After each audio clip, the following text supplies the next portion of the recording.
ऐश्वर्य प्राप्त करना, है ना। शास्त्रीय मुक्ति का मतलब ये होता है। सारूप्य मुक्ति मतलब भगवान के जैसा ही रूप, मतलब ऐसा सौंदर्य रूप, मतलब लेकिन भगवान नहीं बन जाता। सामीप्य मतलब भगवान की निजी पार्षद बन जाना, सामीप्य मुक्ति। सालोक्य मुक्ति होती है वैकुंठ ग्रह पर निवास करना, सालोक्य मुक्ति, है ना। सायुज्य मुक्ति होती है पूर्ण पुरुषोत्तम भगवान के ब्रह्म तेज में समा जाना, वो सायुज्य मुक्ति होती है। तो इस तरह से ये 5 मुक्तियां होती हैं, ठीक है। और कोई भी किसी भी मुक्ति, मतलब इनमें से किसी भी अगर मुक्ति की कामना की जाती है ना भक्ति करते हुए, तो उसको मुक्ति प्राप्त होती है। लेकिन जो शुद्ध भक्त होते हैं ना, निष्काम का कर्म करते हैं भगवान का, उन्हें कोई मुक्तियां नहीं चाहिए होती। उन्हें तो सीधा भगवान की सेवा से मतलब होता है, चाहे वो किस भी भाव में सेवा कर रहे हो, है ना। सेवा करते हुए कोई अपराध भी हो रहा, वो भी कहते हैं कि भगवान मुझे नरक में जाना पड़े पर मैं आपकी सेवा में लगाऊंगा। अब आप कहोगे माता जी के कैसे पॉसिबल है, अपराध करते हुए सेवा कर रहा है। मतलब कि जैसे कि फॉर एग्जाम्पल कि ऑल्टर में चींटियां वगैरह आ गई है, या फिर ऑल्टर में कीड़े हैं, या ऑल्टर में कुछ ऐसे इंसेक्ट, छिपकली या कुछ ऐसे है चीजें हैं, या सांप आ गया, है ना। अब उसको वहां से हटाना है तो उसको हो सकता है उसको मारना भी पड़ सकता है ना, उन चीजों को। तो दूसरे जीव की हत्या तो पाप है, शास्त्रों के अनुसार उसको कर्म का फल तो मिलेगा ही मिलेगा, वो रोका नहीं जा सकता, वो हट ही नहीं सकता, चाहे वो सेवा भगवान की सेवा में अपराध कर रहा हो, चाहे वो नॉर्मल अपराध कर रहा हो, उसको उसका फल भुगतना ही पड़ेगा, ठीक है। पर अब ये अपराध हो गया ना, कब ने किसी जीवात्मा को मारा, उसने अपराध कर दिया, पर लेकिन क्या है, भगवान की सेवा के लिए क्या, तो उसको मंजूर है, भगवान मुझे नरक में जाना पड़ेगा, मैं चला जाऊंगा, पर मैं आपकी सेवा, आपको मैं अच्छे से रखूंगा, आपकी सेवा अच्छे से होगी, ठीक है। तो ये भक्त का एक निष्काम भाव से जब हम सेवा करते हैं तो इस तरह से सेवा की जाती है। बाकी भगवान जाके देखेंगे कि क्या इसके कर्म है, क्या करना है इसका अब आगे। ये तो मेरी भक्ति में लगा हुआ था, उसे कितनी देर का दुख मिलेगा, क्या मिलेगा, वो भगवान डिसाइड करेंगे, ठीक है। जैसे कि युधिष्ठिर महाराज ने क्या किया था, भगवान ने बोला कि बोलो जाके कि अश्वत्थामा मारा गया, बोलो। तो अब वो सकुचा रहे थे, मतलब उनको हेजिटेशन हो रही थी, क्योंकि जीवन भर सत्य बोला था, है ना, हमेशा सच बोलते थे युधिष्ठिर महाराज, हमेशा। अब वो कह रहे थे कि कैसे बोलूं मैं झूठ, ये तो बहुत गलत है झूठ बोलना, पर लेकिन भगवान के कहने पे भी नहीं बोल रहे थे, इसीलिए क्या हुआ, जब बोलना पड़ा कि अश्वत्थामा मारा गया, तो मतलब बोला उन्होंने, पर लेकिन हृदय में कहीं ना कहीं ये रह गई कि मैंने क्यों बोला, भगवान के कहने पे भी क्यों बोला। तो फिर जब वो लास्ट टाइम पारायण करते हैं, मतलब सारे पांडव, अभी हम पढ़ेंगे आगे के चैप्टर्स में, पांडव लोगों का पारायण होगा, मतलब इस धरती से वो किस तरह से वो आगे चले जाएंगे, जब परीक्षित महाराज का जन्म हो जाएगा, और सब स्टोरी लाइन में आगे जाएंगे हम। तो फिर वहां पर ये जब वो जाते हैं ना, तो उन्हें कुछ देर के लिए, कुछ सेकंड के लिए नरक के दर्शन करने पड़ते हैं, सिर्फ इसी कारण से कि उन्होंने भगवान ने जो बोला वो नहीं किया था, ठीक है। तो इट्स वेरी इंपॉर्टेंट कि सत्य भी अगर मतलब झूठ बोलने के लिए अगर भगवान भी बोले ना, तो बोल देना चाहिए, है ना। भगवान ने बोला था उनको बोलो, तो नहीं बोला, उस पर डाउट किया, मतलब भगवान की वाणी पर डाउट किया। इस तरह से ये चीजें जो है छोटी छोटी चीजें हैं, पर कभी कभी ये भक्ति में जीवन के लिए बहुत ही इम्पोर्टेंट होती है।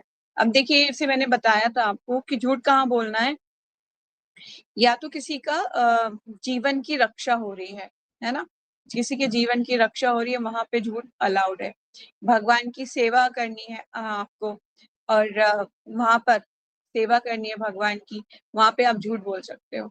जैसे कि हम धाम जाते हैं, बहुत से डिवोटीज धाम जाते हैं, धाम जाते हैं ना, तो ऑफिस से तो सबको बोलेंगे, ऑफिस में बोलेंगे कि मैं ना परिक्रमा करने के लिए जा रहा हूँ, तो क्या कोई बॉस जाने देगा, छुट्टी मिलेगी, अरे परिक्रमा करनी है तो ऑफिस की परिक्रमा कर ले, यही हो जाएगा, यही तेरा कर्म क्षेत्र है, तो मतलब नहीं जाने देंगे। तो माता क्या करते हैं डिवोटीज, मेरे ताऊ जी के बेटे के भाई के बच्चे की डेथ हो गई है, मुझे जाना है, इतना लंबा लंबा फेंकते हैं। फिर वो बॉस कहता है अच्छा जाना जरूरी है, हाँ हाँ मेरे जाए काम नहीं होगा, बहुत जरूरी है, पिताजी भी नहीं है, मुझे रिश्ते निभाने, तो मुझे जाना पड़ेगा। तो मतलब इस तरह से लोग इस टाइप, मतलब धाम के लिए ना, किसी अच्छे पर्पस के लिए झूठ बोला जा सकता है। तो किसी की लाइफ सेविंग हो रही है। जैसे कि एक मैंने आपको एग्जाम्पल के थ्रू बताया भी था, एक गाय जो है भागती हुई जा रही थी, पीछे कसाई उसके आ रहा था मारने के लिए। ब्राह्मण वेदों का पाठ कर रहा था बैठा हुआ बाहर, और उसने गाय को भागते हुए देखा। अब उन्हें कसाई ने पूछा कि गाय किधर गई? वो चाहता तो झूठ बोल सकता था ना कि अपोजिट डायरेक्शन में गई है, कि उसकी जिंदगी बच जाती है उस गाय की।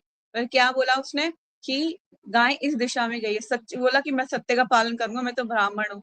लेकिन उसने गाय का पता बता के उसको गाय को मरवा दिया। गाय कसाई ने जाके गाय की हत्या कर दी। उसका कर्म का फल उसे मिला। कैसे मिला? आगे की स्टोरी में जाती हूँ। आगे की स्टोरी में ये हुआ, नेक्स्ट बर्थ हुआ, नेक्स्ट जन्म हुआ। ठीक है, वो ब्राह्मण एक फैमिली में आता है। वो ब्राह्मण क्या करता है, अ, एक हस्बैंड और वाइफ रह रहे होते हैं। बहुत सुंदर होती है वाइफ उसकी, बहुत ही सुंदर होती है, बहुत ही रूपवती। आते हैं वहां पे, ब्राह्मण अब आता है और उसको खिलाते हैं पिलाते हैं, अच्छे से उसका स्वागत सत्कार करते हैं। और उसकी जो वाइफ होती है ना, बहुत कामुक स्त्री होती है, कामुक होती है बहुत ज्यादा। अब रात को उसका पति सो जाता है, वो जागती रहती है। फिर वो जाती है, वो ब्राह्मण के पास कहती है कि मैं ना तुम्हारे साथ संभोग करना चाहती हूँ, है ना? तो क्या करो? वो कहता है नहीं नहीं, ये तो पाप है, बहुत बड़ा पाप है, तुम्हारा पति अभी जिंदा है, ऐसा काम नहीं कर सकता। तो जाती है अपने पति और ना अपने पति का भी छुरे से गला काट देती है, और उसका सर लाके कहती है अब तो पति मर गया, अब तो तुम कर लो। तो वो कहते हैं कि ब्राह्मण बोलते हैं अब ये पति को मार डाला तुमने, ये तो तुमने और भी पूरा बहुत बड़ा पाप कर दिया। तो बहुत गुस्सा आ जाता है उसको, बहुत ही गुस्सा आता है। कह रहा मैंने इसके कहने पति भी मार दिया है, और ये भी अब मुझे अपना नहीं रहा, ये मेरे को तृप्त नहीं कर रहा है। अब उसने क्या किया, अपने कपड़े फाड़ के ना, अपने कपड़े फाड़े और ना चिल्लाना शुरू कर दिया, ये ना मेरे पति को मार डाला और मेरी इज्जत लूटना चाहता था। ऐसे करके उसने सबको बुला लिया, उस लेडी ने। बुलाने के बाद जो है ना, सब लोग आते हैं, देखते हैं कि ब्राह्मण है, इसने इसके पति को मार डाला, इसने हाथ से सारे कर्म किए हैं। तो क्या करते हैं, उसके दोनों हाथ काट देते हैं उस ब्राह्मण को। ब्राह्मण ये सोचता है मैंने किया क्या था, मैंने तो सिर्फ आया था, मैंने तो ब्राह्मण भोज ही करा था, मैंने किया क्या था। अब आप सुनिए, वो जो स्त्री थी वो थी गाय, ठीक है? उस गाय को मारा था।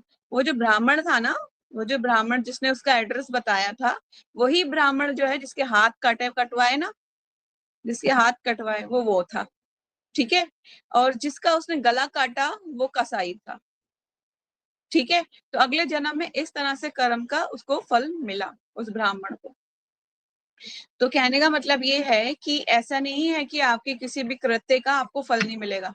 हर चीज आपको वापस रिवर्स एंट्री मार के वापस आएगी। अभी नहीं, इस बर्थ में नहीं, नेक्स्ट बर्थ में आएगी, कहीं ना कहीं आएगी। इसीलिए हमारे द्वारा हमारे जीवन में कुछ चीजें ऐसी होती हैं जो मतलब दूसरों के द्वारा कष्ट मिलता है, या फिर किसी चीज के द्वारा, ये जीवों के द्वारा। तो ये समझना चाहिए कि पूर्व जन्म में मैंने इसके साथ भी कुछ ऐसा किया होगा कि ये आके बदला मेरे से ले रहा है। ठीक है, तो भगवान की कृपा की याचना करनी चाहिए, हे भगवान प्लीज मेरी मदद कीजिए। ठीक है, तो ये एक कर्म का विधान है जो, इसलिए मैं अपने पॉइंट पे आ जाती हूँ कि सच कहाँ बोलना है ना? तो इसीलिए इस तरह से सच को और झूठ को में फर्क करना, ये नहीं कि छोटी छोटी बातों पे, अब मैंने माता जी ने बोला था कि झूठ बोल सकते हैं, तो अब छोटी छोटी बातों पे झूठ बोलने लगो। वो माफ करने वाला नहीं होता है। जिस चीज में मैंने बताया ना, जिस चीज में किसी का अहित नहीं हो रहा है, किसी की लाइफ सेविंग हो रही है, आप मतलब भगवान के लिए झूठ बोल सकते हो कि मुझे धाम जाना है ना? इस तरह से, जैसे कि आपके मटेरियल फ्रेंड्स बोले चल मूवी चल, तो आप उसको बोलोगे कि क्या नहीं, मैं सच बोलूंगा कि मुझे अभी काम है या मैं अभी नहीं आ रही, है ना? उसको झूठ बोलना पड़ेगा ना कि अभी मुझे यहाँ जाना है वहां जाना है। तो इस तरह से ऐसा नहीं है, किसी भी चीज को बहुत सोच समझ के बोला जा सकता है। किसी की जिंदगी सेफ हो रही हो, वो भगवान के लिए झूठ बोलना पड़े, वो बोल सकते हो। लेकिन अननेसेसरी, मतलब बिना किसी बात के किसी को दुख पहुंचाने के लिए जो झूठ बोला जाता है, पृथ्वी भी उसका भार सहन नहीं करती है। ठीक है, तो इसलिए बेमतलब बेवजह बिना कारण के झूठ नहीं बोलना है। तो चलते हैं आज के श्लोकास में 46 में। प्रणाम करते हैं पहले। ओम नमो भगवते वासुदेवाय। ओम नमो भगवते वासुदेवाय। ओम नमो भगवते वासुदेवाय। नारायणं नमस्कृत्यं नरं चैवं नरोत्तमं देवीं सरस्वतीं व्यासं ततो जयमुदीरये। नष्टप्रायेषु भद्रेषु नित्यं भागवतं सेवया भगवती उत्तमं श्लोके भक्तिर्भवति नष्ट की। ग्रंथराज श्रीमद् भागवतम की जय। तो श्लोकास नंबर 46 हमने क्या क्या पढ़ा था कल, थोड़ा सा रिवीजन कर लेते हैं।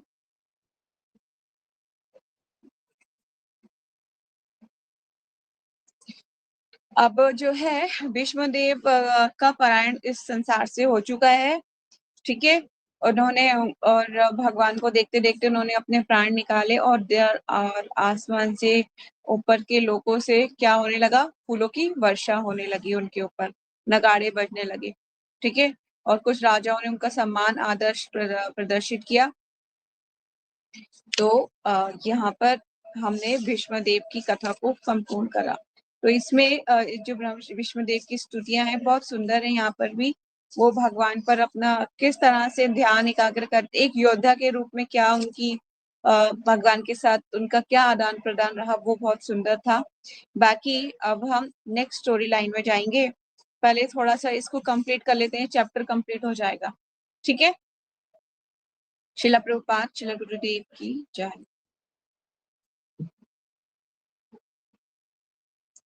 तस्यां निराहरण आदीनि संपरेतस्य भार्गव युधिष्ठिर कार्यतत्वा मोहितं दुखत अभवेत्।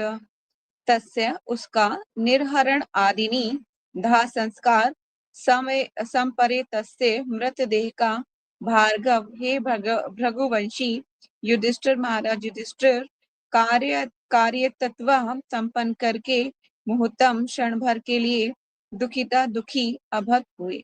ये श्लोक कौन कह रहा है? सूत गोस्वामी कह रहे हैं। किससे कह रहे हैं? शौनक आदि ऋषियों से। कहाँ पे कह रहे हैं? नैमिषारण्य में, ठीक है। हे भृगुवंशी शौनक, ऋषि भीष्म देव के मृतदेह का दाह संस्कार संपन्न करने के बाद महाराज युधिष्ठिर क्षण भर के लिए शोक अभिभूत हो गए।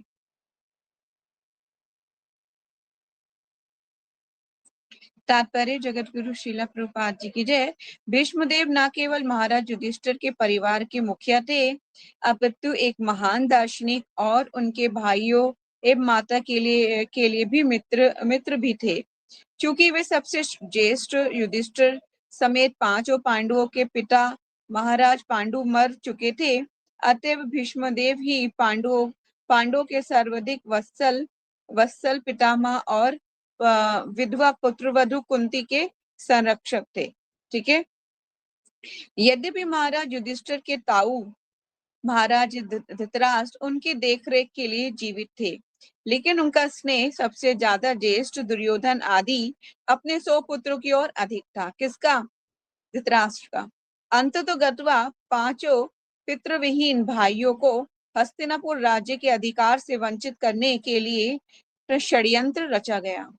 राज महलों में सामान्य रूप से जैसा होता है, कपट चाल चली गई और पांचों पांडवों को वनवास दे दिया गया। लेकिन भीष्मदेव महाराज युधिष्ठिर के प्रति निष्कपट भाव से अपने अंतिम क्षण तक भी शुभ चिंतक, पितामह, मित्र तथा दार्शनिक बने रहे। वे महाराज युधिष्ठिर को सिंहासन पर बैठा देखकर खुशी खुशी मृत्यु को वरण किए, ठीक है। खुशी खुशी मृत्यु को वरण करे मतलब उन्होंने इच्छा मृत्यु का वरदान था, उन्होंने उस शुभ शरण में अपने एक शुभ लक्षणों में अपने प्राणों को छोड़ा भगवान को देखते हुए। और ये भी देखा कि युधिष्ठिर महाराज धर्म की विजय हो चुकी है और युधिष्ठिर महाराज सिंहासन आरूढ़ हो चुके हैं, है ना। तो ये शुभ लक्षणों में और शुभ मुहूर्तों में और भगवान के समीप मतलब अपने प्राण छोड़े, ये एक दुर्लभ है, दुर्लभ, अति दुर्लभ, ये सबको प्राप्त नहीं होता, ठीक है। तो यस, वे महाराज युधिष्ठिर को सिंहासन पर बैठा देखकर खुशी खुशी मृत्यु को वरण किए। अन्यथा वे पांडवों को दिए जा रहे अनुचित कारणों के कारण अपने कष्टों को सहने के बजाय बहुत पहले शरीर त्याग चुके होते। वे उपयुक्त अवसर की प्रतीक्षा में थे चूंकि उन्हें विश्वास था कि कुरुक्षेत्र के युद्ध में पांडुपुत्र अवश्य विजयी होंगे। क्यों विजयी होंगे? जहां भगवान कृष्ण है वहां विजयी है ना, स्वयं भगवान सामने है। क्योंकि उनके रक्षक श्री कृष्ण थे, किंतु भगवत भक्त होने के कारण वे जानते थे कि भगवान के भक्त को कभी विनष्ट नहीं किया जा सकता। भगवान भगवत गीता में क्या बोलते हैं? कौन्ते या पतिजानी ही नमे भक्ता प्रणश्यति। हे अर्जुन, निडर होकर ये घोषणा कर दो, मेरे भक्त का कभी विनाश नहीं होता। ठीक है। महाराज युधिष्ठिर को भीष्मदेव की इन सारी शुभ इच्छाओं का पता था, अतः वे अवश्य ही अत्यधिक वियोग का अनुभव कर रहे होंगे। वे इस महान आत्मा के विछोह से शोकाकुल थे, उनके उस भौतिक शरीर के लिए नहीं जो भीष्मदेव ने त्यागा था। अंत्योष्टि क्रिया तथा एक आवश्यक कर्तव्य था। यद्यपि भीष्मदेव मुक्त आत्मा थे, चूंकि भीष्मदेव निसंतान थे, अतः सबसे बड़े पौत्र महाराज युधिष्ठिर इस अंत्योष्टि क्रिया को संपन्न करने के समुचित अधिकारी थे। ये भीष्मदेव के लिए वरदान स्वरूप था कि परिवार के समरूप ही एक महान व्यक्ति ने इस महापुरुष के अंतिम संस्कार संपन्न किए। ठीक है। तो ये उनके लिए, युधिष्ठिर महाराज के लिए बहुत भावुक समय है। ठीक है, अपने पितामह का अंत्येष्टि क्रिया को करना। तो आगे चलते हैं, श्लोकास नंबर 47। जयश्री पढ़ोगे आप shlokas number 47?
Hare Krishna, thank you so much Jayashree.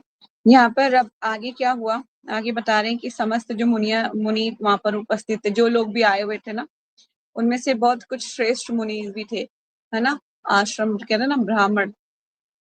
उन्होंने क्या किया, वैदिक मंत्रों का उच्चारण शुरू किया परम भगवान की प्रसन्नता के लिए। ठीक है। और सारी अंत्येष्टि क्रिया होने के बाद जो है होता है ना, जैसे ब्राह्मणों को भोज कराया जाता है, ब्राह्मणों को भोज कराने से पहले वो कुछ वैदिक मंत्रों का उच्चारण करते हैं।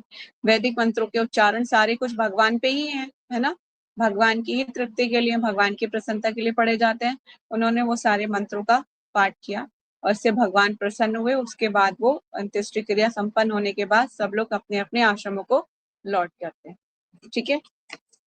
अब चलते हैं हम नेक्स्ट श्लोकास में। 1 सेकेंड।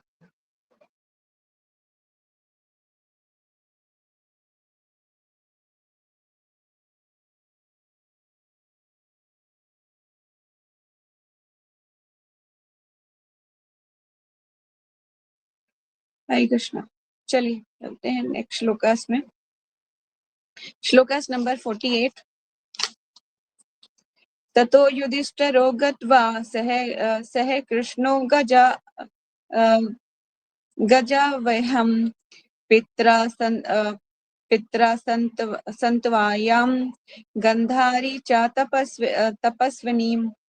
तत्पश्चात युधिष्ठिर महाराज युधिष्ठिर ने गत्वा वहां जाकर सह साथ कृष्ण भगवान के गजावयम हस्तिनापुर नाम की राजधानी में पितरम अपने ताऊ धृतराष्ट्र को संतात्वयाम आस ढंढास बंधाया। गंधारी धृतराष्ट्र की पत्नी को चा तथा तपस्विनी।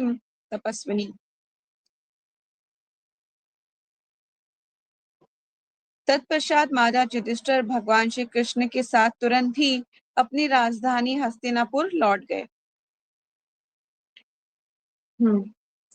और वहां पर अपने ताऊ धृतराष्ट्र तथा अपनी ताई तपस्विनी गंधारी को ढंढास बंधाया।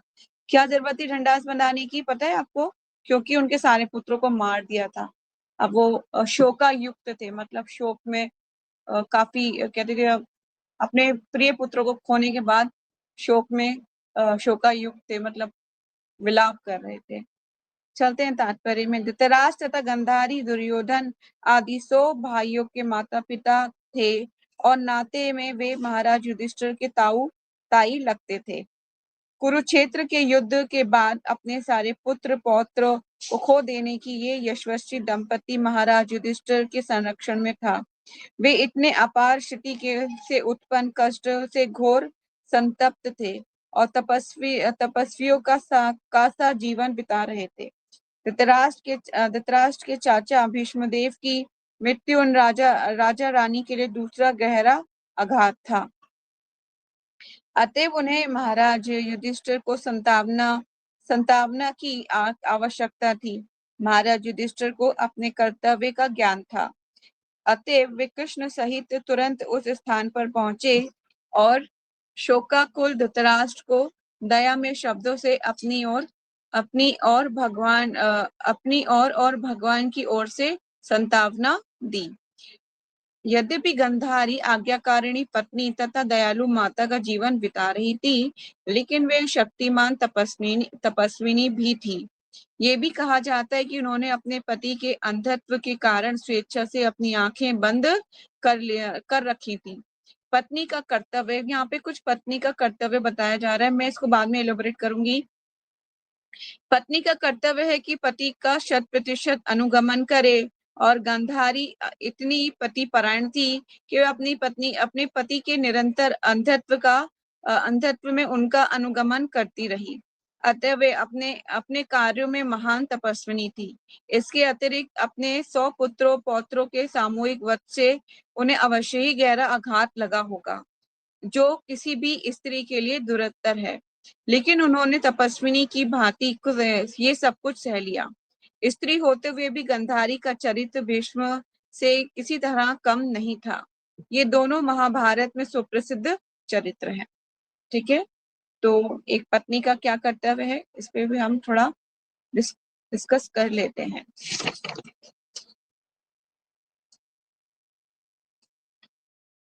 तो आगे स्टोरी लाइन में अब जो बढ़ रहे हैं उसमें क्या हो रहा है कि युधिष्ठिर महाराज संतावना देने के लिए आए हैं राजमहल में। ठीक है, अब गांधारी की बात हो रही है कि गांधारी भी तपस्विनी है। उन्होंने क्या किया था, उनके पति अंधे थे, तो उन्होंने स्वेच्छा से ना सोचा कि मेरे पति जब कुछ नहीं देख सकते तो मैं भी उन चीजों को नहीं देखूंगी जो मेरे पति नहीं देख पा रहे। इसीलिए मैं क्योंकि पतिव्रता स्त्रियां हुआ करती थी पहले, बहुत पतिव्रता स्त्रियों के कई उदाहरण हैं।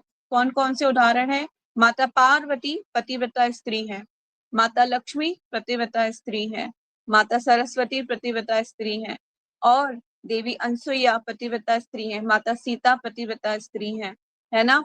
इस तरह से बहुत अहिल्या वगैरह, ये सारी पतिव्रता स्त्रियां। अहिल्या का जो है क्या किया गया था, उनके पतिव्रता धर्म को भ्रष्ट किया गया था। तो क्या हुआ था, इंद्र के द्वारा। तो उनके पति गौतम ने क्या किया था, उन्हें श्राप दे दिया था, वो पत्थर की बन गई थी। तो फिर भगवान जब राम जी का अवतार हुआ था तो उन्होंने उस शिला पे टच किया था, तो वो अपने दोबारा से स्त्री फॉर्म में आ गई थी, और फिर उन्होंने क्या किया, भगवान की स्तुति करने के बाद अपने पति लोक को वापस चली जाती हैं। पति लोक को जाने का क्या मतलब होता है, पति लोक का मतलब होता है जिस लोक में पति गया है उस लोक को चले जाना, इस पति लोक। ऐसे नहीं कि पति लोक का अलग से कोई लोक बना हुआ है, ऐसा नहीं होता। ठीक है, तो यहाँ पर देखिए हर स्त्री का ये कर्तव्य है कि वो अपने पति, क्योंकि स्त्री जब कोई शादी करती है ना, उसका किसी पुरुष के साथ संबंध बनाया जाता है, तो सिर्फ यही नहीं है कि एक फिजिकल इंटरमेसी, मतलब फिजिकल होने के लिए ही सब ये होता है, नहीं। ये एक तो ये है कि इसको हमारे शास्त्रों में इसको बताया गया है कि जब जो हमारे अंदर जो काम इच्छा है उसको बैलेंस करने के लिए, कि एक विवाह का आपकी इच्छा है तो उसको बैलेंस करने के लिए बोला था कि विवाह कीजिए जाके, है ना। जिसकी इच्छा नहीं होती तो वो ब्रह्मचर्य व्रत का पालन करता है, ठीक है।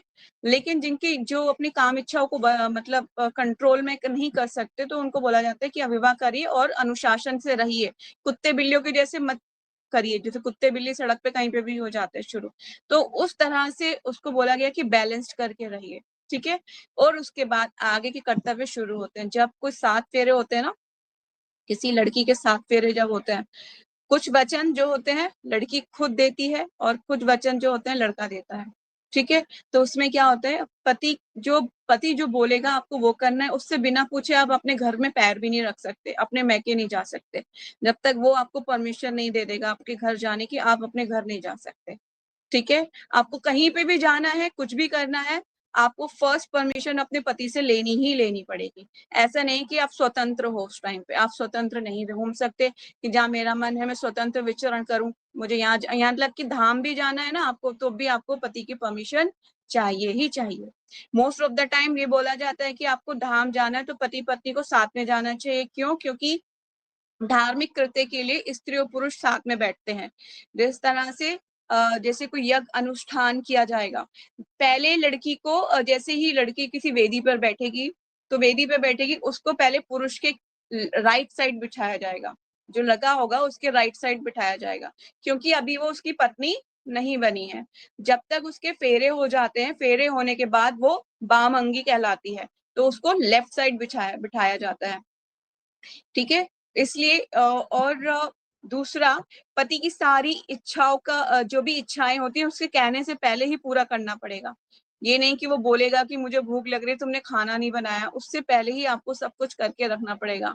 यहाँ तक कि उनके जूते चप्पल सब कुछ का इंतजाम आपको मतलब मैंने इतनी इतनी बड़ी बड़ी पतिव्रता स्त्रियां देखी है ना, कि वो मतलब पति ने बोल दिया, वो मतलब उनके लिए पत्थर की लकीर है, वो उसके आगे ना कर दिया तो वो हाँ करवाने भी नहीं जाएंगी कि हाँ कर दो जी, हाँ कर दो, नहीं।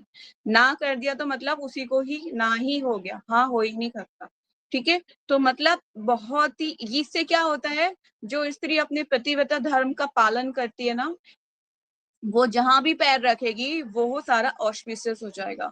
वो जिस भी घर में, अगर वो किसी घर में भी जाएगी तो उसका सम्मान इतना होगा, उसकी उसके उसकी ओजस्वी तेजस्वी हो जाएगी।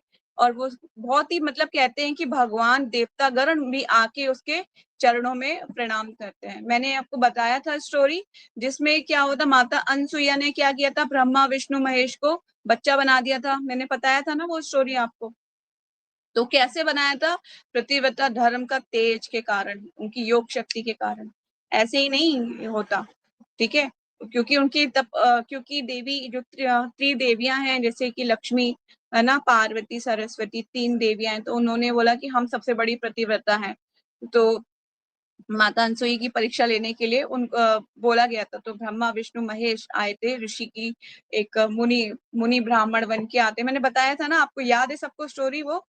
तो उन्होंने तीनों को बच्चा बना दिया था, तीनों को बच्चा बना दिया था। इसलिए प्रतिव्रता स्त्री के अंदर बहुत शक्ति होती है, बहुत शक्ति होती है। वो मतलब अगर किसी देवी देवता की पूजा करे या किसी की भी पूजा करे तो बहुत जल्दी वो, मतलब उसको, मतलब बहुत शक्ति इतनी होती है कि वो प्राप्त कर सकते कोई भी चीज आसानी से। लेकिन आजकल इतना ये पॉसिबल नहीं होता, इतनी सहन शक्ति आना है ना, ये बहुत इम्पोर्टेंट है ये। अगर आप इतना कुछ कर सकते हो ना, तभी आप विवाह के लिए तैयार हो। बिना गलती के आप सॉरी बोलना आ जाए ना आपको, आपकी गलती भी नहीं है किसी कारण में, तब भी आपको सॉरी बोलना आता है, then you have prepare for the marriage. आप तब प्रिपेयर हो उसके लिए, शादी के लिए।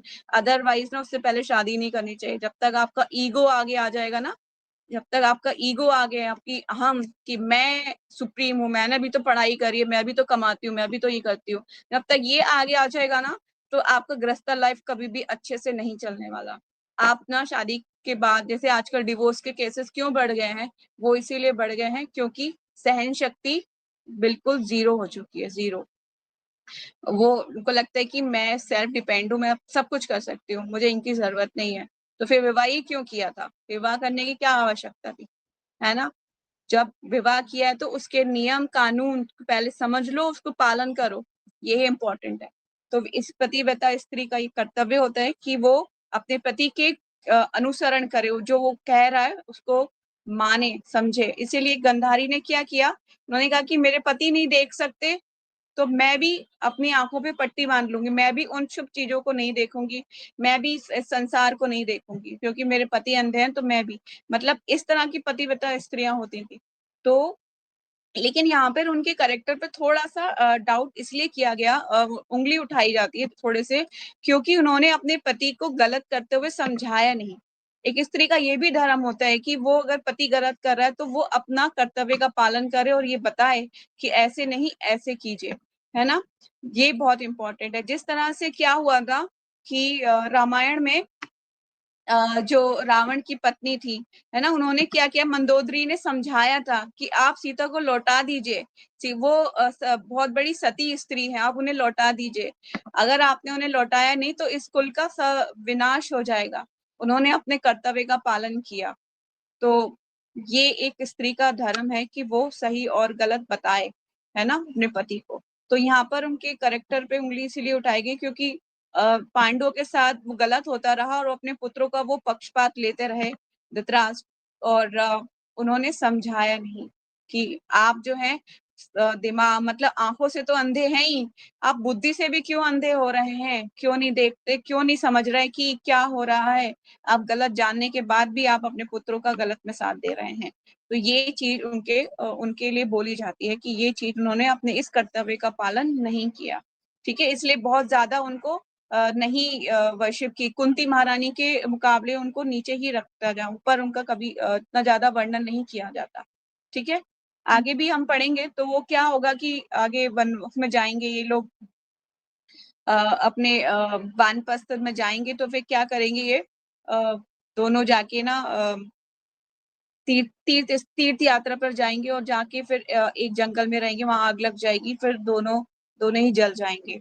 तो इस तरह से वो अपने शरीर का त्याग करेंगे। आगे जाके पढ़ेंगे आगे की स्टोरीज भागवतम में। अभी हम आगे जब बढ़ेंगे ना, कुछ जगह पर ऐसी ऐसी चीजें आएंगी ना, ऐसी ऐसी चीजें आएंगी कि आपकी आंखों में से आंसू निकल सकते हैं, क्योंकि बहुत ही सेंसिटिव होगा, जहां पर विदुर को जो है महाराज विदुर को बहुत सारी मतलब सहन करना पड़ेगा विदुर को।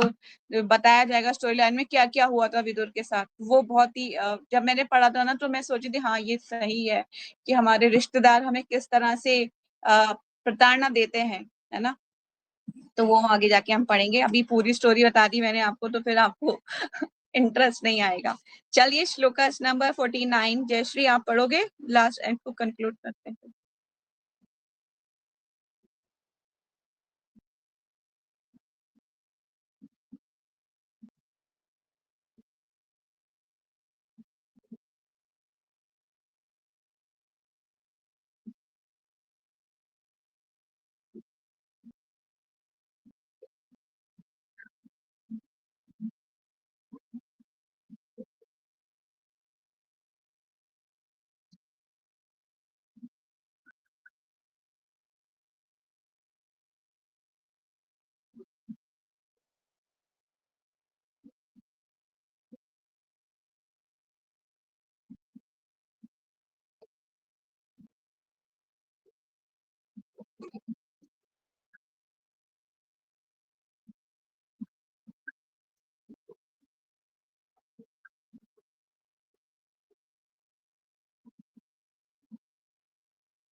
Thank you so much Yashvi. तो यहाँ पर कुछ राजा के नियमों के, राजा के कर्तव्य के बारे में बताया गया कि राजा गुरु भी होता है ना, और उसके कुछ कर्तव्य होते हैं। राजा के बहुत सारे कर्तव्य हैं। राजा कभी अपनी पर्सनल लाइफ नहीं होती उसकी, वो कुछ भी पर्सनल नहीं रख सकता। वो जो भी करेगा प्रजा को अपनी संतान मान के उसका पालन पोषण करेगा। सबसे पहले बताया जाता है कि राजा का कर्तव्य ये है कि अपनी उसको देखना कि प्रजा में कोई दुखी तो नहीं है। अगर कोई दुखी है तो राजा को अपना कोई भी जो है उत्सव मनाने का कोई अधिकार नहीं होता। ठीक है, कोई भी ऐसा वो उत्सव नहीं मना सकता अगर प्रजा में किसी के घर में, यहाँ तक कि इतना ज्यादा था, ये पूरी आप देख ले, सिर्फ भारतवर्ष ही नहीं, पूरी पृथ्वी के सम्राट थे वो। ऐसा नहीं कि सिर्फ इंडिया के मैप में आपको जो इंडिया छोटा सा दिखता है उसी के ही वो एक राजा होंगे, नहीं, पूरी पृथ्वी लोक के, पूरी होल पृथ्वी, ये पूरा पूरा प्लैनेट, पूरी पृथ्वी प्लैनेट के पूरे उसके थे वो राजा। अब ये समझ लीजिए कितना बड़ा है ये पूरा प्लैनेट पृथ्वी। यहाँ पर कितने सारे राज्य हैं, कितने सारी चीजें हैं, कितने देश हैं, है ना। सारा कुछ इसी पृथ्वी पर तो है, इससे अलग तो नहीं है। ठीक है, उस पूरी पृथ्वी लोक के वो सम्राट थे। और कितना इसमें हमारी पृथ्वी पर आज भी कितना ऐश्वर्य है, आप सोचिए, कितनी चीजें पाई जाती हैं। सोने की खदानें हैं हमारे पास, हीरे की खदानें हैं हमारे पास, है ना। हमारे समुद्र में अलग अलग तरीके के रत्न मिलते हैं, है ना। मोती मिलते हैं, मोती, माणिक, मोती, सारे कुछ हमें कहाँ से मिलते हैं, हमारे इस पृथ्वी से ही हमें प्राप्त होते हैं। ठीक है, तो कितने ही ज्यादा ऐश्वर्यवान होंगे वो। और उसके बाद एक राजा होने के नाते अपनी प्रजा का इतना ध्यान रखना, एक राजा का इतना बहुत बड़ा कर्तव्य होता है।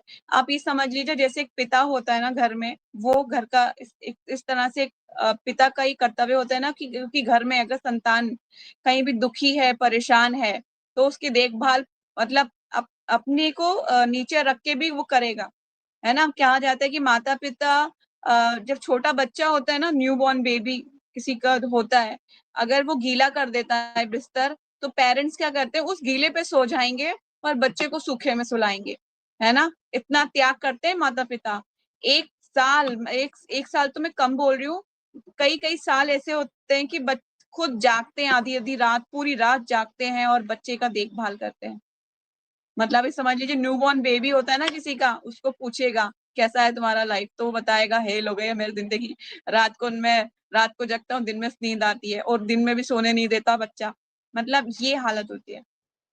बहुत बहुत ये तपस्या का जीवन है, रास्ता लाइफ तपस्या, बहुत बड़ी तपस्या है। आज ही मैं सुनी थी लेक्चर में कि सोचा था कि शादी करके माँ बहुत अच्छा जीवन हो जाएगा। आज ही सुनी थी सर्वप्रिय प्रभु जी का लेक्चर कि शादी करके बहुत अच्छा हो जाएगा, खूब अच्छी माला करूंगा, तुलसी महारानी, 3 लोग मिलके साथ में मिलेंगे और माला करेंगे, मैं, तुलसी महारानी और मेरे पति बैठ के हम माला किया करेंगे, बहुत अच्छा जीवन रहेगा। हुआ ये, शादी के बाद झाड़ू पोछा बर्तन कपड़े साफ करते करते माला करने का समय ही नहीं मिल पाता। मतलब इस लाइफ को मैं जैसे बताती हूँ ना, हमें लगता है बहुत अच्छा होने वाला है, अब बहुत ही स्वर्ग में रहूंगी मैं, ऐसा होगा ऐसा होगा, नहीं। लाइफ, रियल लाइफ और रियल लाइफ में बहुत फर्क होता है। इसलिए सपनों की दुनिया में जीने से अच्छा है वास्तविक दुनिया में जाइए। ठीक है, अपनी लाइफ को इस तरह से मैनेज करना आना चाहिए, इतना स्मार्ट होना चाहिए कि वो अपने अपनी आध्यात्मिक कार्य को भी पूरा कर सके और भौतिक जीवन को भी उसको संभाल सके। ठीक है, ऐसा नहीं है कि घर के सारे काम पड़े और मैं चैंटिंग कर रही हूँ, तो वहां पर जो है पता चले मुश्किल हो में पड़ जाओगे। इसलिए बोला जाता है कि फर्स्ट आपको अपनी ड्यूटी को फॉलो करना है, देन आप आगे अपनी, आप, ये तो आपका पर्सनल है ना। देखिए भक्ति में जीवन आपका पर्सनल है, पहले आपको जो आगे की चीजें पड़ी है उसको निपटाना पड़ेगा, घर के काम है उसको करना पड़ेगा। इसलिए गृहस्थ जीवन इज नॉट इजी जॉब, बहुत टफ होने वाला, बहुत टफ होता है, बहुत ज्यादा इजी नहीं है, इजी नहीं होता। ठीक है, सबकी रिस्पॉन्सिबिलिटीज निभाना, ड्यूटीज, मतलब घर में ना एक को भी छींक आ जाए ना, उसको भी दवाई लेके जाके उसको ठीक हो जाओ, ठीक हो जाएगा, ठीक हो जाएगा।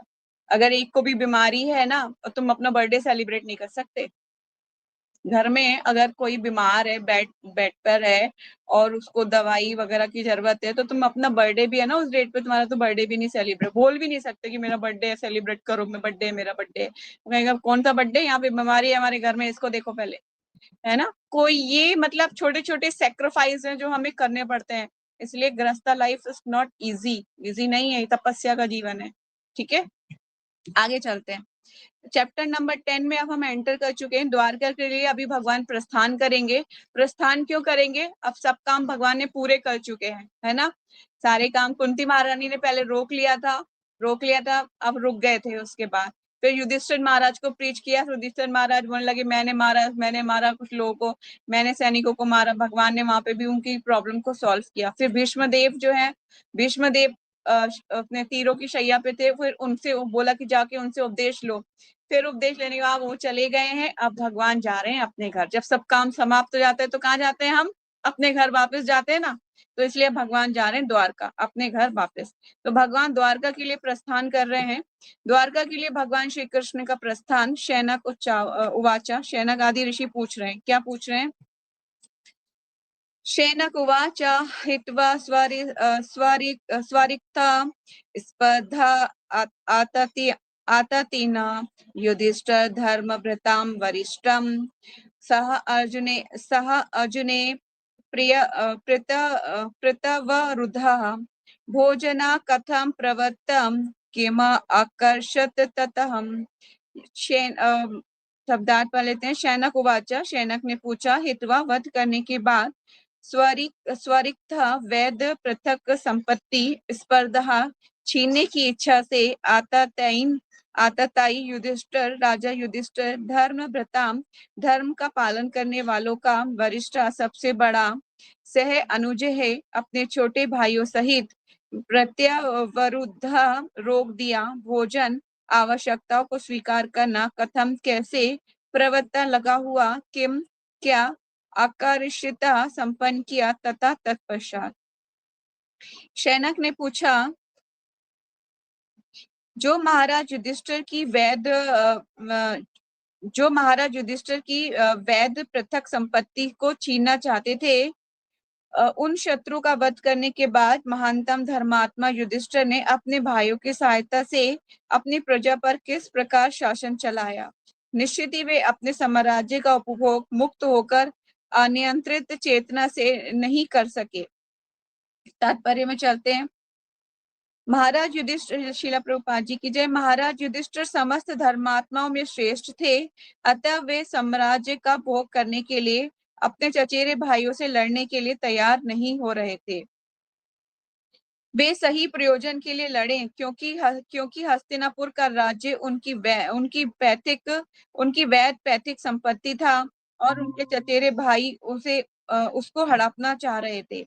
अतः वे भगवान श्री कृष्ण के मार्गदर्शन में सही प्रयोजन के लिए लड़े। ठीक है, एक सही मोटिव के लिए उन्होंने धर्म की स्थापना के लिए लड़े, क्योंकि भगवान ने एक धर्म की स्थापना करनी थी। किंतु वे अपनी विजय के फलों का भोग ना कर पाए, क्योंकि उनके सारे चचेरे भाई युद्ध में मारे गए थे। अतः उन्होंने साम्राज्य पर शासन तो चलाया, किंतु इसे कर्तव्य समझकर और अपने छोटे भाइयों की सहायता से चलाया। शैनक ऋषि की जिज्ञासा महत्वपूर्ण थी, क्योंकि वे ये जानना चाह रहे थे कि जब महाराज युधिष्ठिर को साम्राज्य भोगने का अवसर मिला तो उनका आचरण कैसा था। ठीक है, क्योंकि वो तो धर्मपरायण राजा थे, अब उनके आचरण के बारे में वो बात कर रहे हैं। सूत उवाचा, जयश्री पढ़ोगे? सूत उवाचा।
Thank you so much Jayashree. आगे यहाँ पर प्रभुपाद जी सूत गोस्वामी बोल रहे हैं कि विश्व के पालनकर्ता भगवान श्री कृष्ण महाराज युधिष्ठिर को उनके साम्राज्य में पुनः स्थापित करके, अब उनके भगवान ने क्या किया, युधिष्ठिर महाराज को स्थापित कर दिया उनके साम्राज्य में, ठीक है, उनका राज तिलक हो चुका है। स्थापित करके एवं क्रोध की दावाग्नि से विनष्ट हुए कुरुवंश को पुनः जीवित करके अत्यंत प्रसन्न हुए। कुरुवंश में ही आते हैं, है ना। तो अब भगवान ने स्थापित कर दिया है और भगवान प्रसन्न हो गए कि उन्होंने क्या किया है, धर्म की स्थापना की है। तो तात्पर्य में जो सबसे इम्पोर्टेंट है वो ये है कि प्रभु चाहते हैं कि कष्ट भोगने वाले मनुष्य भगवत धाम उनके पास वापस आ जाएं, ठीक है। लेकिन क्या है, हम मूर्ख हैं। हम कहते हैं यहाँ पे बहुत अच्छा है, भगवान जो चाहिए सब कुछ मिलता है, बहुत अच्छे से मैं रहती हूँ, कोई कमी नहीं है, अपुलेंस बहुत है, पैसा धन संपत्ति सब कुछ है, जो चाहूँ वो हासिल कर सकती हूँ। धाम जाने क्या है ना भगवान, जाएंगे आराम से जाएंगे ना, क्या है, कर तो रहे ना, धीरे धीरे जाएंगे। मतलब हमारी डिजायर ही नहीं है जाने की, डिजायर नहीं है सच में जाने की। आप अपने हृदय पे पूछिए, अपने हृदय से, क्या आप सच में धाम जाना चाहते हैं? डिजायर नहीं है। फॉर एग्जाम्पल कि आपको अगर किसी जगह पे जाना होता है तो आप जो है पूरी प्रिपरेशन करते हो और एक सेकंड के लिए भी नहीं रुकते ना। पर हमारा क्या है, कल कल कल पक्का मैं उठूंगी, कल पक्का सुबह उठूंगी, कल मैं अच्छे से चैंटिंग करूंगी, कल मैं ये करूंगी, कल मैं वो करूंगी, मैं सब कुछ पढ़ डालूंगी। कल कल कल कल कल कल वो आता ही नहीं है और मृत्यु का दिन आ जाता है। उस दिन आप फिर आपको कहते हैं चलो जी नरक के लिए चलो, यमदूत आ जाते हैं और ले जाते हैं, ठीक है। पर लेकिन क्या है, भगवान तो अत्यंत दयालु, फिर भी भक्तों को भेजेंगे, रोज आपको रिमाइंड दिलाएंगे भक्तों के द्वारा, आ जाओ क्लास में, आ जाओ क्लास में, आ जाओ, पढ़ लो पढ़ लो पढ़ लो। मतलब इतना ज्यादा।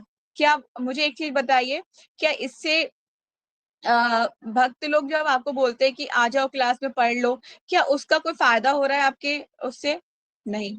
उसको कोई लालच है आपसे? नहीं। क्यों? क्योंकि ये भगवान की इच्छा, उसके हृदय में बैठे भगवान उसको प्रेरणा दे रहे हैं कि वो बोले आ जाओ क्लास में पढ़ लो पढ़ लो, आप पढ़ोगे आप पढ़ोगे, आप भक्ति में आगे बढ़ो। क्यों? सिर्फ भगवान उसके हृदय में बैठे हुए, मतलब मेरा अगर मैं बोलूं तो मेरे हृदय में भगवान बैठे आपको उपदेश दे रहे हैं, आप उसको स्वीकार नहीं कर रहे हैं, आप उसको फॉलो नहीं कर रहे। आप देखिए ना हमारी क्लास में कितने लोग आ पा रहे हैं, कितने लोग ग्रुप में हैं और कितने लोग आते हैं, है ना। और कितने सीरियस हैं, दिस इज वेरी इंपॉर्टेंट, कितने सीरियस हैं ये भी भगवान देखते हैं। भगवत गीता में बोला है ना भगवान ने, लाखों लोग प्रयास कर रहे हैं भगवान तक पहुंचने के लिए, बहुत, उनमें से कुछ लोग जो है पहुंच पाते हैं, मतलब जान पाते हैं, और उनमें से कोई एक विरला ही भगवान तक जा पाता है, उनको पहुंच पाता है उन तक, मतलब उनको समझ पाता है।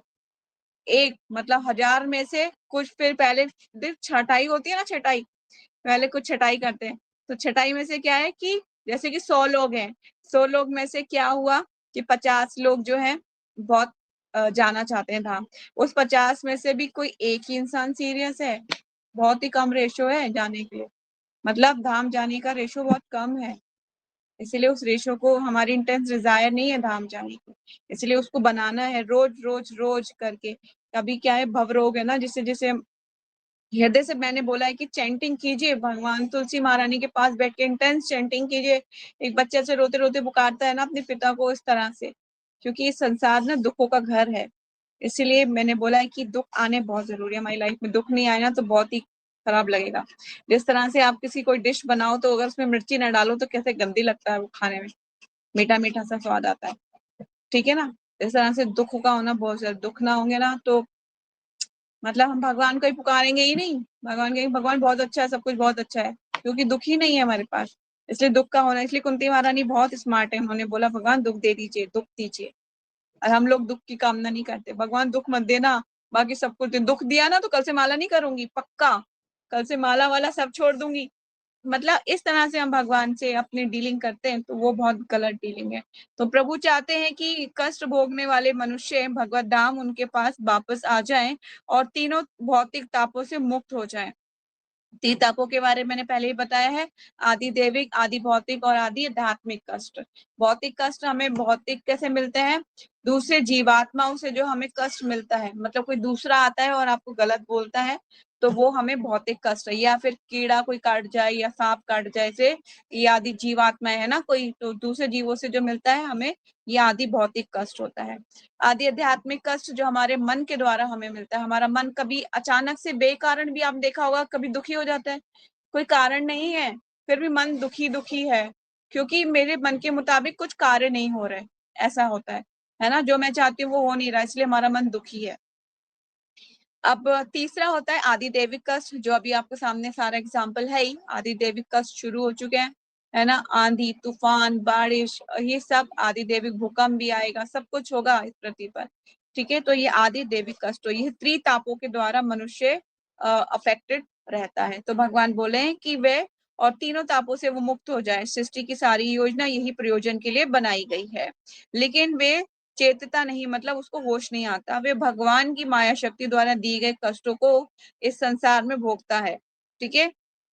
तो भगवान की जो माया शक्ति है वो क्या करती है, कष्ट देती है, बहुत मतलब कह लेना, इस भौतिक संसार में आगे बहुत आपको पिटाई लगाई जाती है बहुत तरीके से, चाहे तो वो माया द्वारा किसी ना किसी को भेजती है मारने के लिए, हमें दिखता नहीं है ना, हमें लगता है बहुत कुछ है, क्या है कि हम जेल में जरूर हैं, पर हमें जेल की सलाखें ना वो दिखती नहीं है, हम जेल में हैं, सब कुछ कैद है, पर लेकिन हमें जेल जेल नहीं दिखती, ना जेलर दिखता, ना कोई दिखता, इसलिए हमें लगता है कि हम स्वतंत्र हैं, स्वतंत्र नहीं हो आप, इस जेल से भागने का प्रयास करोगे ना तो माया फिर पकड़ के रखेगी आपको, इसलिए सिर्फ एकमात्र यही उपाय है कि क्या कीजिए, भगवान के चरण को कस के पकड़ लीजिए, ताकि आप जल्दी से छूट सके, सिर्फ भगवान का नाम ही छुटा सकता है भौतिक संसार से, ठीक है। तो आज हम इसको इतना ही पढ़ेंगे, आपका कोई डाउट है, क्वेश्चन है तो आप पूछ सकते हो। हरे कृष्णा।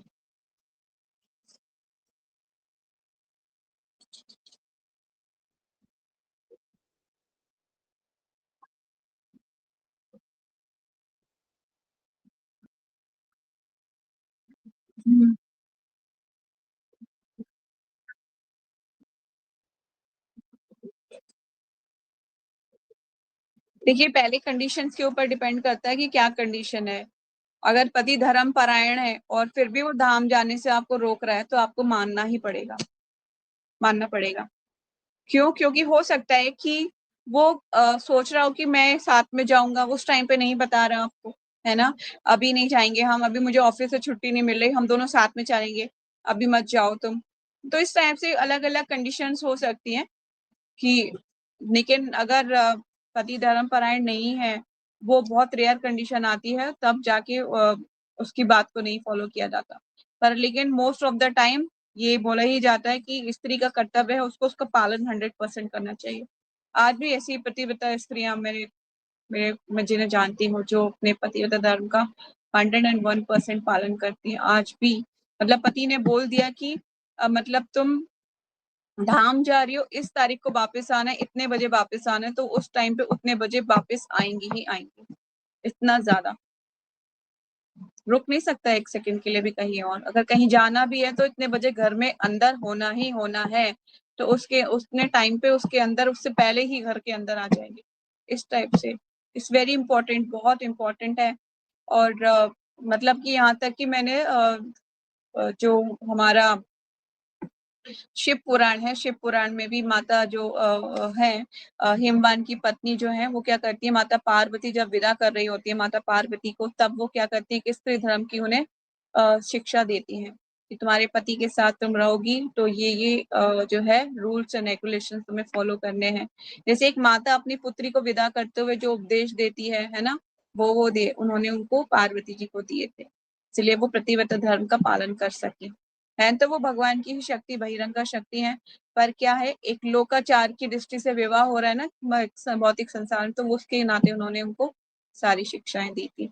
तो वो मैंने 3 बार पढ़ा, तो मुझे मतलब बहुत ही अफेक्ट हुआ, मतलब ये ऐसा ही होना चाहिए गृहस्थ जीवन, दिस इज वेरी इंपॉर्टेंट। तो अगर धाम जाने के लिए भी रोकते हैं पति, और वो भी डिवोटी है, और अगर नॉन डिवोटी भी है ना, तब भी स्त्री को बहुत स्मार्टली टीकल करना पड़ेगा, बहुत स्मार्टली बोलना पड़ेगा अपनी प्रॉब्लम को बताने के लिए, अगर नॉन डिवोटी भी है। और नॉन डिवोटी के साथ तो इतना सतर्क रहना पड़ेगा उसको कि अपने पति को भी भक्त बनाना है, और मतलब घर को भी सुचारू रूप से तैयार रखना है, और अपनी साधना भी करनी है, उसको ऐसा आचरण करना पड़ेगा कि पति भी बदल जाए, है ना? मैं एक सुन रही थी, माता जी बोल रहे थे कि जिस तरह से घर में क्या होता है कि घर में कोई पेट होता है ना, पेट एक एक फॉर एग्जाम्पल है, ऐसा मत सोचेगा।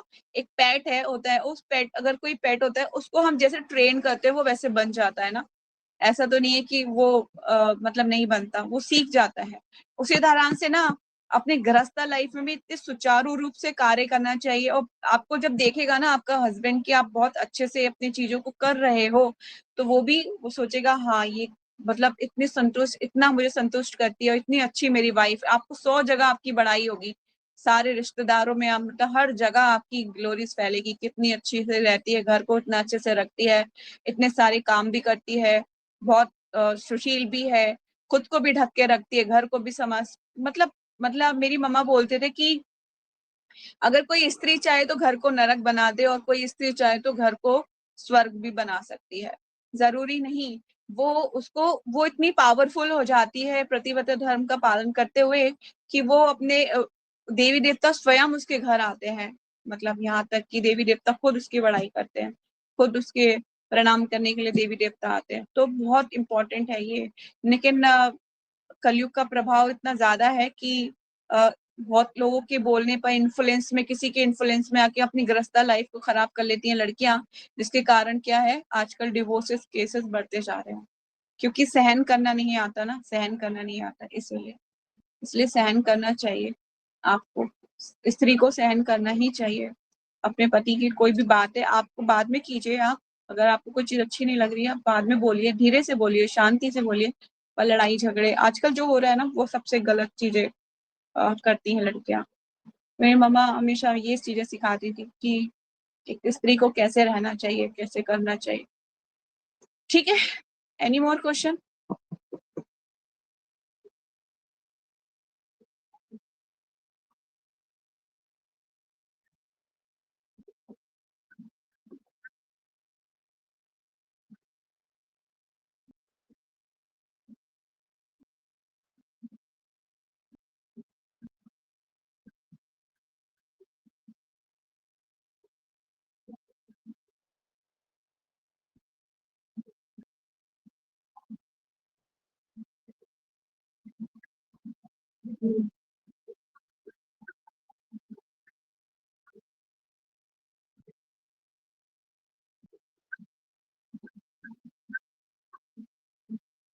मतलब समझी।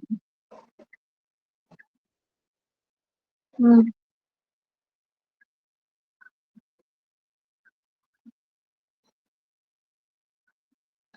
नहीं, जैसे पति अब नहीं रहे है ना किसी भी कारणवश, तो अगर पुत्र है ना, तो वो जो है कहीं भी जाएंगे तो पुत्र पुत्र से पूछ के जाएंगी, पुत्र से पूछ के जाएंगी, है ना।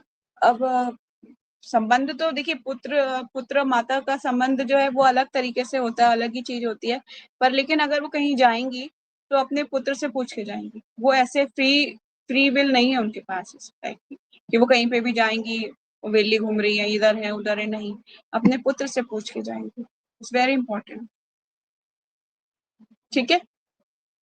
इसीलिए आज भी हमारे समाज में रात को घूमती हुई स्त्री को अच्छी नजर से नहीं देखा जाता। आज भी, आज भी। पहले के जमाने में तो बहुत ही था, पर आज तो, आज के भी जो अच्छे लोग हैं ना, जो संस्कारी लोग हैं, आज भी कोई स्त्री अगर रात को घूम रही है तो उसको अच्छी नजर से नहीं देखा जाता है, आज भी। ठीक है, हम भारत में रहते हैं, और आजकल लड़कियों को फ्रीडम चाहिए होती है। मैं रात को आऊंगी, मुझे ये चाहिए फ्रीडम, वो फ्रीडम, ये फ्रीडम, वो फ्रीडम। फ्रीडम का अर्थ क्या होता है वो ही नहीं जानते हम लोग। फ्रीडम का अर्थ होता है कि आप जो है अपने घर में रहिए, और जो चीज है अच्छे से बात कीजिए उससे। ये नहीं होता कि मुझे बाहर जाना है, मुझे उसकी फ्रीडम चाहिए, ये नहीं, गलत है। फ्रीडम का दुरुपयोग किया जा रहा है ना, तभी गलत होता है स्त्रियों के साथ, बहुत गलत फिर होता है। इसीलिए अपनी लाइफ के कुछ रूल्स रेगुलेशंस बनाने चाहिए और उनका पालन करना चाहिए। और जो नहीं करते उनकी लाइफ में बहुत प्रॉब्लम होती है। आधी रात को मैं देखती हूँ कुछ लड़कियां जो है नाइट शिफ्ट करती हैं। मेरे को भी नाइट शिफ्ट जो है जब मैंने aviation and hospitality management course किया था, तो मुझे भी नाइट शिफ्ट का पहला नाइट शिफ्ट मिला था, पर जस्ट क्विट नाइट शिफ्ट, नहीं किया। इतनी अच्छी सैलरी पैकेज था, सब कुछ था, नहीं लिया। क्यों नहीं लिया? क्योंकि हमारे यहाँ लड़कियों को रात के 8 बजे के बाद बाहर रहना अलाउड ही नहीं है। रात के 8 बजे मतलब घर के अंदर होना ही चाहिए एनी हाउ, ठीक है, वेरी इंपॉर्टेंट। जो लड़कियां रहती हैं बाहर, फिर उनके साथ जो होता है, फिर वो खुद रिस्पॉन्सिबल हैं उनके साथ जो है। फिर नो वन इज, कोई ऐसा नहीं है कि उसने मुझे ये बोल दिया था, ये हो गया मेरे साथ, वो हो गया, तो और कोई इसके लिए जिम्मेदार नहीं है, वो खुद जिम्मेदार है उसके लिए। और उनके माता पिता भी फिर उतना ही, उनका जो होता है फिर वो भी उतना ही जिम्मेदार होता है, क्योंकि उन्होंने रोका नहीं उस चीज के लिए। अगर रोका होता तो ये सिचुएशन ही नहीं आती। ठीक है, मैं तो ये मानती हूँ कि लड़कियों की गलती बहुत ज्यादा होती है। पेरेंट्स तो समझाते ही हैं, पर लड़कियों को फ्रीडम चाहिए होता है। लड़कियां सबसे ज्यादा खराब होती है। मैं खुद ह्यूमन गर्ल हूँ, पर लेकिन मैं ये चाहती हूँ कि लड़कियों, जब देखती हूँ ना, मैं आसपास बहुत देखती हूँ, ड्रग्स लेना, सिगरेट लेना, उन्हें लगता है लाइफ स्टाइल है ये हमारा आजकल, लाइफ स्टाइल है।